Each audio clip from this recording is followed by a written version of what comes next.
Big Tractor Power is out in the field with a 52-foot wide Will-Rich Quad 5 field cultivator. We'll take a look at how this tillage implement fits into a Western Kentucky farm's operation in working over corn ground that is going back into corn the following season.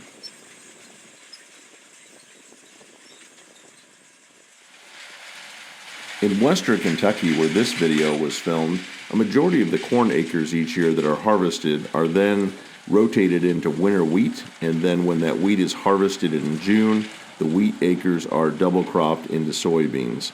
But not all of the corn acres do end up in winter wheat. Some of the acreage is returned to corn the next season. For that corn on corn ground, the farm in this video uses John Deere 915 V-rippers to plow up the soil to prepare it for next year's corn crop.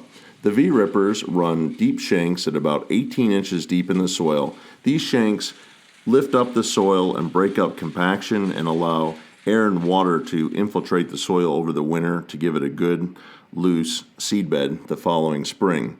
The rippers, while doing deep tillage, leave a majority of the residue on top of the field, which helps fight erosion over the winter months.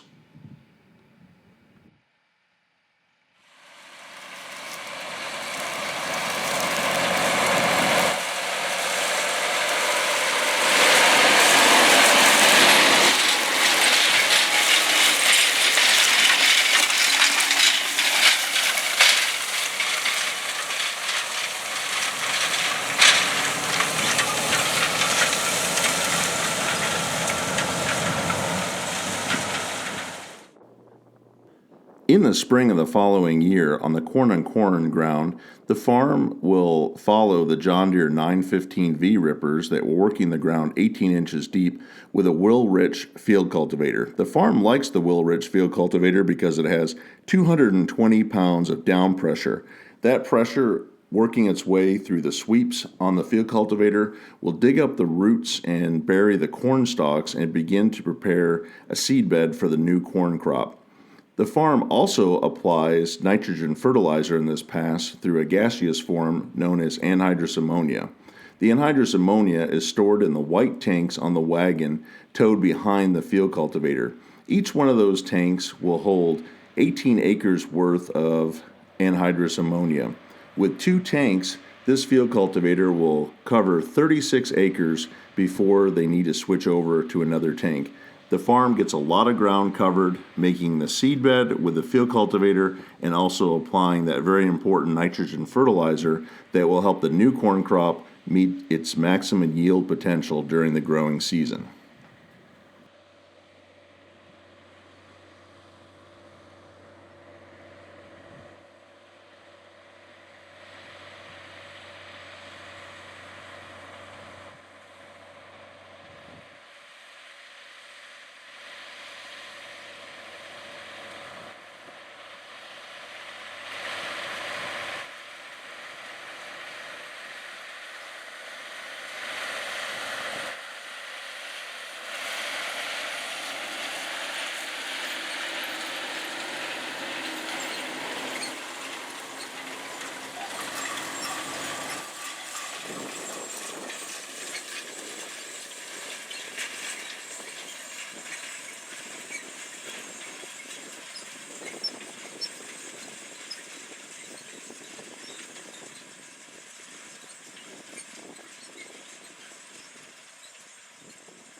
About 10 days after the will-rich field cultivator makes its first pass through the field applying the anhydrous ammonia, the corn is ready to be planted into the ground.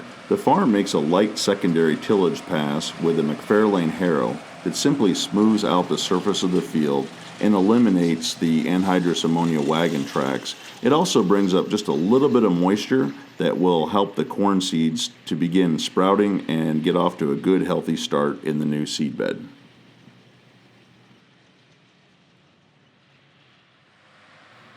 Here we can see the culmination of the John Deere 915V ripper, the will-rich field cultivator, and the McFarlane harrow. There's a perfectly smooth seedbed ready to have corn planted into it for the new growing season.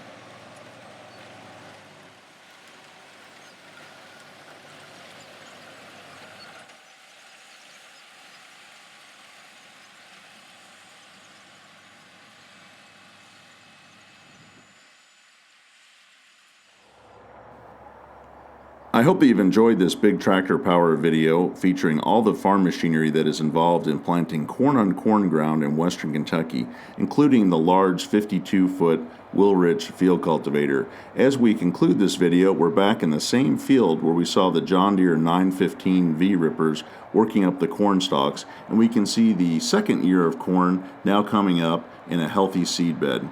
If you'd like to see more big farm machines in action, consider subscribing to Big Tractor Power YouTube, where there are over 1,000 videos of farm machinery at work. As always, thank you for watching.